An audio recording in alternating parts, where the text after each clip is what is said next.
Здравствуйте! Вы смотрите актуальное интервью в студии Валерия Наумова. Все внимание общественности региона сегодня приковано к тушению лесных пожаров. Усмирить огненную стихию якутяне стараются всем миром. На борьбу с огнем встали активисты общественных организаций, не остались в стороне и студенческие отряды. Сегодня гость нашей студии Алексей Амосов, руководитель сельскохозяйственного направления студенческих отрядов Якутского регионального отделения молодежной общероссийской общественной организации «Российские студенческие отряды». Алексей, здравствуйте. Здравствуйте. Расскажите, пожалуйста, сколько бойцов студенческих отрядов в этом году и непосредственно сколько отрядов отправляются на тушение пожаров? На 2021 год запланировано 5055 рабочих мест охватить силами студенческих отрядов.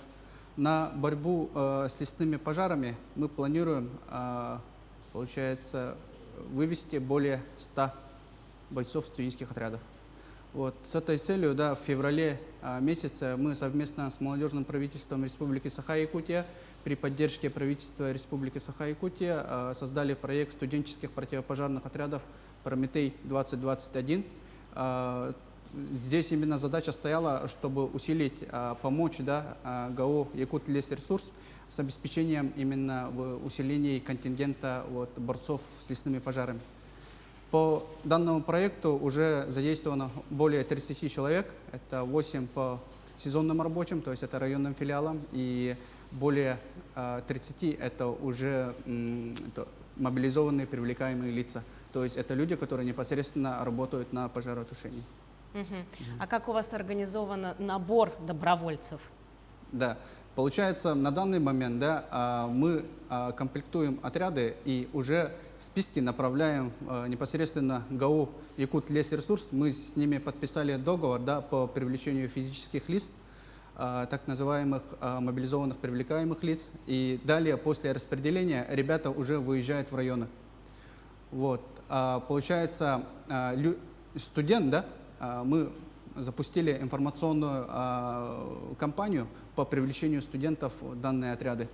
Здесь есть несколько то есть вариантов, да, то есть они могут податься от имени учебного заведения и от муниципального образования. На данный момент мы сейчас готовим более 30 человек с Самгинского улуса, переброску на места, где вот нужно усиление контингента.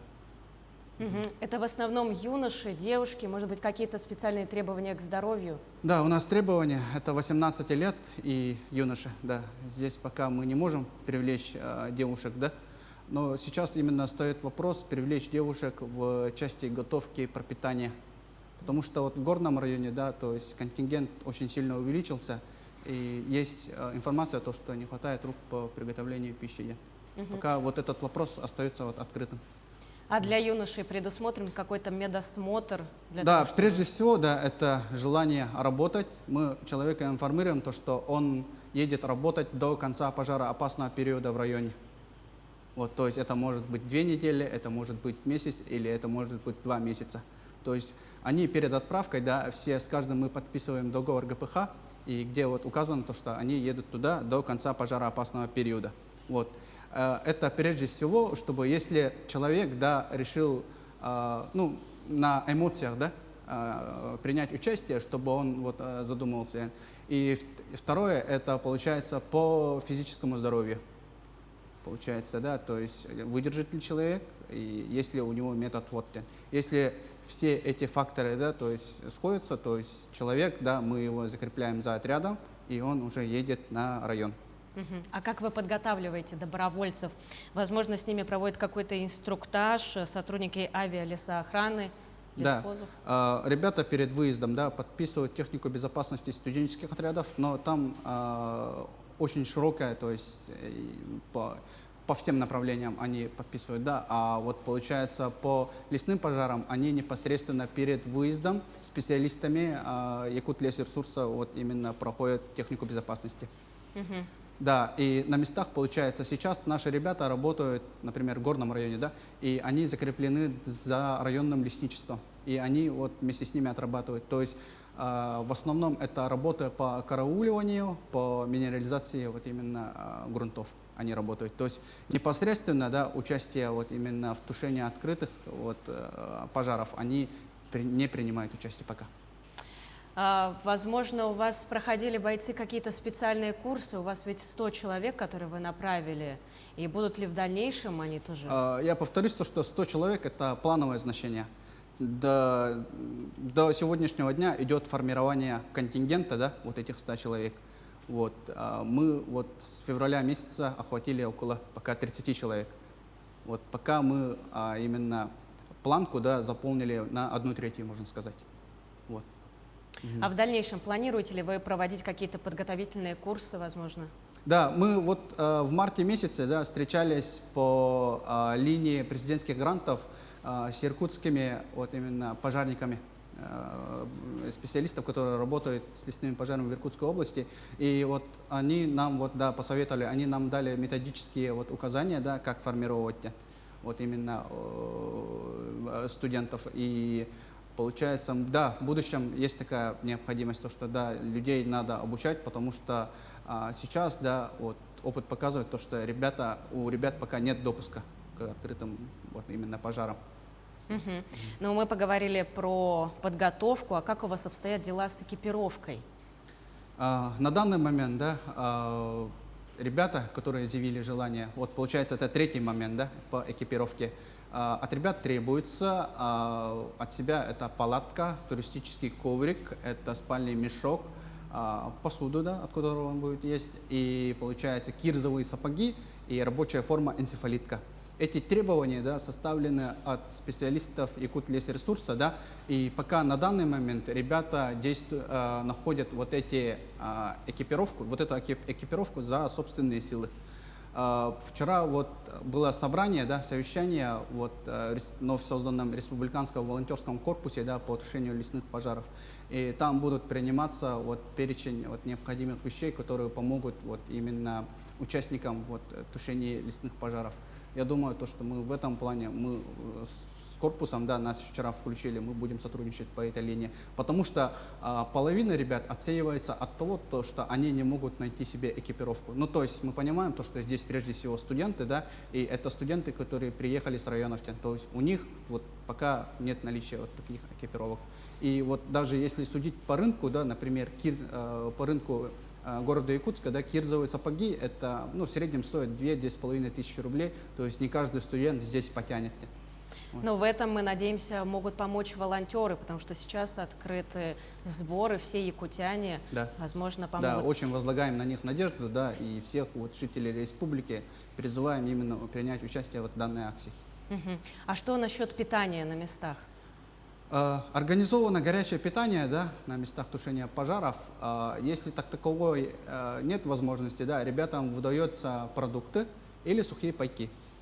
Вот, то есть 3 варианта питания. Так, ну и давайте еще про студенческие отряды поговорим. Имеется ли у ваших добровольцев, у кого-то уже какой-то опыт тушения пожаров, может быть, предыдущих лет? Я сегодня просмотрел интернет, да, и оказывается, наши коллеги, да, имеют такой обширный опыт в работе вот именно в тушении лесных пожаров.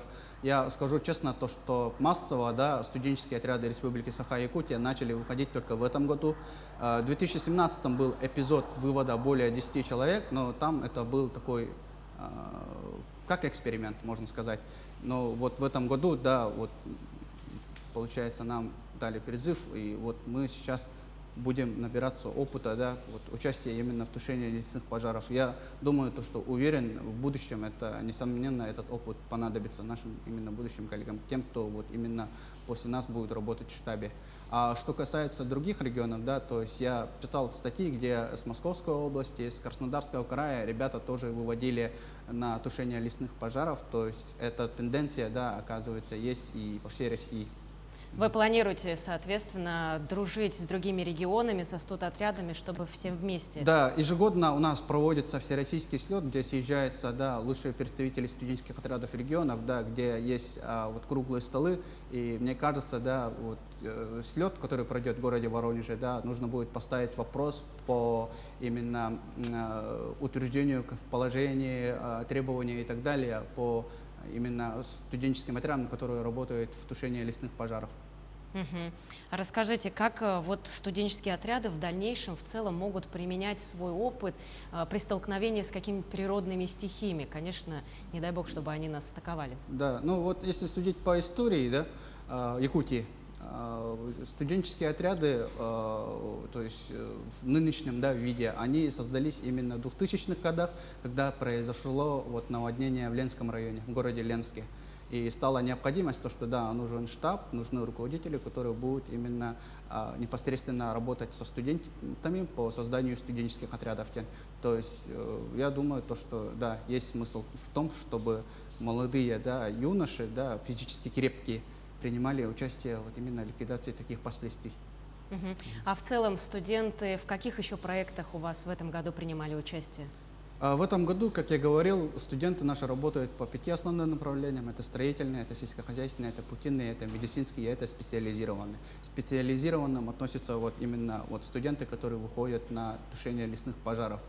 По медицинскому направлению у нас несколько студентов поехали на всероссийские проекты, да, то есть медицинского направления. По сельскохозяйственному у нас ребята будут выходить на сенокосную кампанию, на постройку изгороди. По путинному наши ребята уже заканчивают работу. По всему Дальнему Востоку мы их отправили. Камчатский край, Сахалинскую область, Приморский край. Также еще планируется отправка, но пока под вопросом, это в Чукотский автономный округ. Мгм. А из того, что вы перечислили в этом году, какие новые направления по сравнению с прошлым? Но, несомненно, да, новое направление – это именно молодежные лесопожарные отряды. Вот. А в основном, да, старые направления, они видоизменяются, да, то есть ребята приходят новые, и они, вот, наша организация, она все время меняется. Вот. Здесь ребят очень сильно сплачивает вот этот момент, и я думаю, то, что еще будут новые направления. Вот. Как-то так. Мгм. А вот студенты, которые участвуют в студенческих отрядах, каким образом им помогает в дальнейшем вот этот вот опыт наработанный? Ну, прежде всего, да, для студентов это работа в коллективе. То есть студенческие отряды, да, подразумевают из себя коллективы, сформированные коллективы от 10 человек. То есть прежде всего студенту, да, вчерашнему выпускнику школы, это именно возможность проявить себя вот именно в коллективе. Ну, патриотическое воспитание, ну и возможность заработать. То есть не последний момент здесь именно для студента, да, это своя заработная плата. Благодарю вас, Алексей. Это было актуальное интервью. Всего доброго.